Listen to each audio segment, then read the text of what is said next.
देश में परिवेश में रहो, राधा रमण राधा रमण राधा रमण कहो। जिस देश में जिस भेष में परिवेश में रहो, राधा रमण राधा रमण कहो। जिस संग में जिस ढंग में जिस रंग में रहो, राधा रमण राधा रमण कहो। जिस देश में जिस भेष में परिवेश में रहो, राधा रमण राधा रमण कहो। जिस भोग में जिस योग में जिस रोग में रहो, राधा रमण राधा रमण कहो। जिस भोग में जिस योग में जिस रोग में रहो, राधा रमण राधा रमण कहो। जिस काम में जिस धाम में जिस ग्राम में रहो, राधा रमण राधा रमण कहो।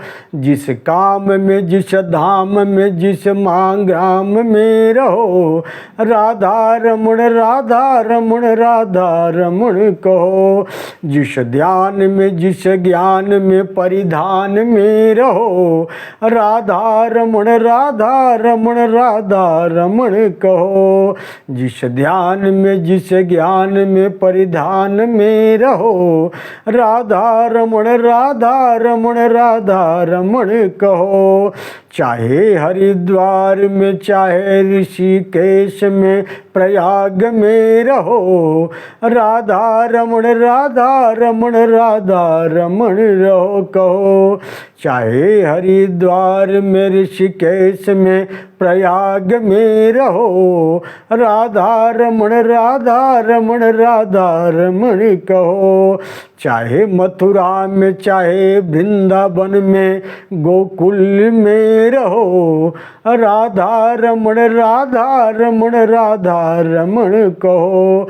चाहे मथुरा में वृंदावन में गोकुल धाम में रहो, राधा रमण रमण कहो। जिस धर्म में जिस मर्म में जिस कर्म में रहो, जिस धर्म में जिस मर्म में जिस कर्म में रहो, राधा रमण रमण कहो। जिस देश में जिस भेष में परिवेश में रहो, राधा रमण राधा रमण कहो। जिस देश में जिस भेष में परिवेश में रहो, राधा रमण राधा रमण कहो। नमो भगवते वासुदेवाय। सज्जनों, अभी इस अध्याय में मथुरा तीर्थ की प्रशंसा का कथा है। सीधा चलते हैं कथा की तरफ। सूत जी कहते हैं, ऋषियों, भगवान हरि के लोहा के महिमा को सुनकर पृथ्वी को बड़ा आश्चर्य हुआ। हे बोली, हे प्रभो, अब श्रेष्ठ तीर्थों में सर्वोत्तम सबके लिए कल्याणकारी कोई तीर्थ हो तो उसे बताने की कृपा करे। भगवान वराह कहते हैं, वसुंधरे, मथुरा के समान मेरे लिए कोई भी दूसरा तीर्थ आकाश पाताल एवं मृत्युलोक में तीनों लोकों में कहीं प्रिय नहीं है। इसी पुरी में मेरा कृष्णावतार हुआ, अतः यह पुष्कर प्रयाग उज्जैन काशी नैमिषारण्य से भी बढ़कर है। यहाँ विधि पूर्वक निवास करने वाला मानव निसंदेह आवागमन से मुक्त हो जाता है। माघ मास के उत्तम पर्व पर प्रयाग में निवास करने से मनुष्य को जो पुण्य प्राप्त होता है वह मथुरा में एक दिन रहने पर ही मिल जाता है। इसी प्रकार वाराणसी में 1000 वर्षों तक निवास करने से जिस फल की प्राप्ति होती है वह मथुरा में एक क्षण निवास करने पर सुलभ हो जाता है। हे वसुंधरे, कार्तिक मास में पुष्कर क्षेत्र के निवास का जो सुविख्यात पुण्य फल है वही पुण्य मथुरा में निवास करने वाले जितेंद्रिय पुरुष को सहज ही प्राप्त हो जाता है। भूमंडल पर समुद्र पर्यंत जितने तीर्थ एवं सरोवर हैं वे सभी मथुरा के अंतर्गत स्थित हैं, क्योंकि साक्षात भगवान श्री हरि ही गुप्त रूप से वहाँ निरंतर निवास करते हैं। कुब्जार्मक, शौकरव और मथुरा ये परम विशिष्ट तीर्थ हैं। यहाँ योग तप की साधना न कर रहने पर भी इन स्थानों के निवासी सिद्धि को पा जाते हैं, इसमें कोई संशय नहीं है।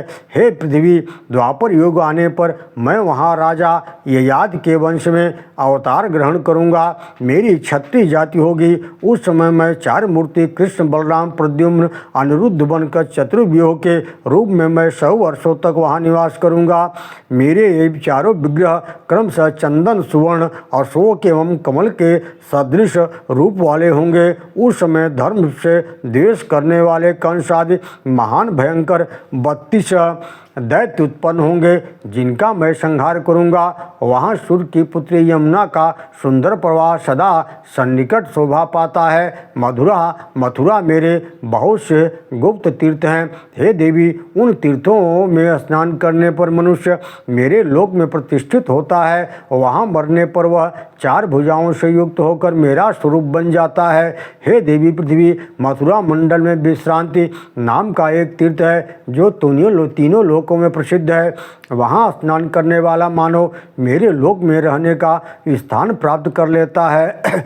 इसी प्रकार एक कनखल नामक अत्यंत गुह्य स्थान है, जहाँ केवल स्नान करने से मनुष्य स्वर्ग सुख का अधिकारी हो जाता है। ऐसे ही बिंदु के नाम से विख्यात मेरा एक परम गोप्य क्षेत्र है। देवी, उस क्षेत्र में स्नान करने वाला व्यक्ति मेरे लोक में प्रतिष्ठा पाता है।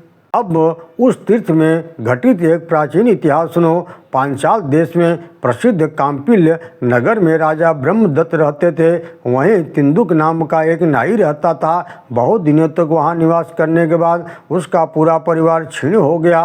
वह पीड़ित होकर वहां से मथुरा चला आया, एक ब्राह्मण के घर रहने लगा। वहां वह ब्राह्मण के सैकड़ों कार्य करते हुए प्रतिदिन यमुना में स्नान करता। इस प्रकार दीर्घ काल व्यतीत होने पर इसी तीर्थ में उसकी मृत्यु हो गई, जिससे दूसरे जन्म में वह जाति स्मर ब्राह्मण हुआ। इसी मथुरा में एक सूर्य तीर्थ है, जो सब पापों से मुक्त करने वाला है, जहाँ विरोचन पुत्र बलि ने पहले सूर्यदेव की उपासना की थी। उसकी उपासना से प्रसन्न होकर भगवान सूर्यदेव ने तब का कारण पूछा। इस पर बलि ने कहा, हे देवेश्वर, पाताल में मेरा निवास है। इस समय मैं राज्य से वंचित हो गया हूँ और धनहीन हूँ। इस पर भगवान सूर्य ने बलि को अपने मुकुट से चिंतामणि निकाल कर दे दिया, जिसे लेकर बलि पाताल लोक चला गया। वहाँ स्नान करने से मनुष्य के समस्त पाप नष्ट हो जाते हैं। वहाँ मरने पर उसे उस प्राणी को मेरे लोक की प्राप्ति होती है।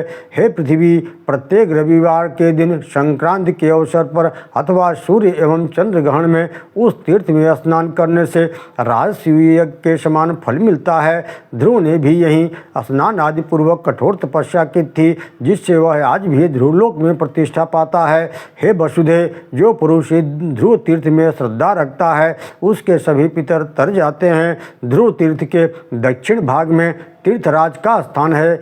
वहाँ अवगाहन कर मानव मेरा धाम प्राप्त कर लेता है। मथुरा में कोटि तीर्थ नाम का एक स्थान है, जिसका दर्शन देवताओं के लिए दुर्लभ है। वहाँ स्नान एवं दान करने से मेरे धाम में प्रतिष्ठा मिलती है। उस कोटि तीर्थ में स्नान करके पितरों देवताओं का तर्पण करना चाहिए। इससे पितामह आदि सभी पितर तर जाते हैं। उस तीर्थ में स्नान करने वाला मनुष्य ब्रह्मलोक में प्रतिष्ठा पाता है। यही पितरों के लिए भी दुर्लभ एक वायु तीर्थ है, जहाँ पिंडदान करने से पुरुष पितृलोक में जाता है। हे देवी वसुंधरे, गया में पिंडदान करने से मनुष्य को जो फल मिलता है, वही फल यहाँ ज्येष्ठ मास में पिंड देने से प्राप्त हो जाता है। इसमें कोई संशय नहीं है। इन 12 तीर्थों का केवल स्मरण करने से भी पाप दूर हो जाते हैं और मनुष्य की सारे कामनाएं पूर्ण हो जाती हैं। ओम नमो भगवते वासुदेवाय।